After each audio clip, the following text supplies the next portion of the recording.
pripravte si spolu so mnou krehké vanilkové rožky. Na cesto budeme potrebovať 200 g hladkej múky, 70 g mletých vlašských orechov, 30 g práškového cukru, 140 g zmäknutého masla a na obaľovanie práškový a vanilkový cukor.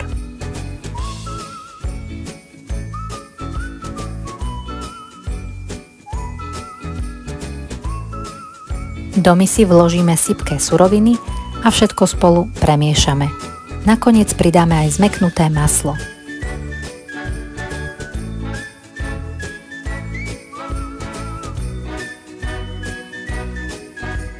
Rukou vypracujeme kompaktné cesto.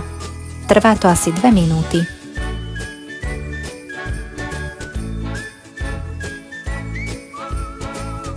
Vypracované cesto odložíme do chladničky.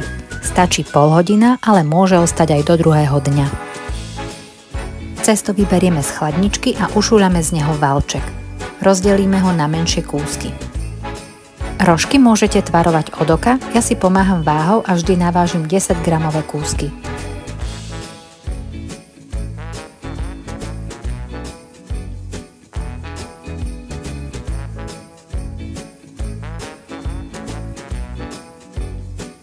A konečne ideme tvarovať rožky.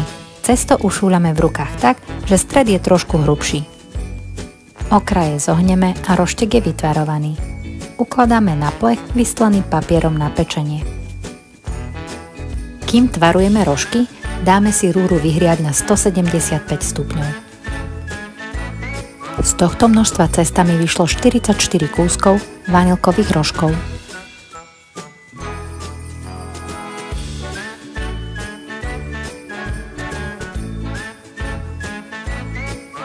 Rožky pečieme vo vopred vyhriatej rúre pri 175 stupňoch asi 10 až 14 minút do zlata. Upečené koláčiky necháme vychladnúť 5 minút. A teraz vám chcem ukázať, ako to ide so silikónovou formou na rožky. Ak neradi tvarujete cesto alebo chcete mať všetky rožky pekne rovnaké, možno vám táto pomôcka padne vhod. Cesto sa len vtlačí do formy a pečie sa rovnako ako rožky na plechu. Upečené rožky, ktoré sme nechali postať 5 minút, môžeme obaľovať v cukre. Na obaľovanie si vymiešame práškový cukor spolu s vanilkovým alebo s pravou bourbonskou vanilkou.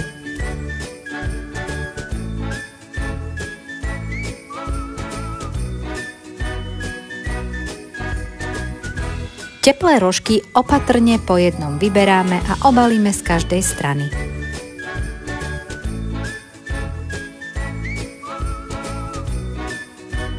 Obalené rožky necháme celkom vychladnúť a odložíme ich do uzatvárateľnej nádoby. Rožky môžeme skladovať na chladnom mieste približne 2 týždne.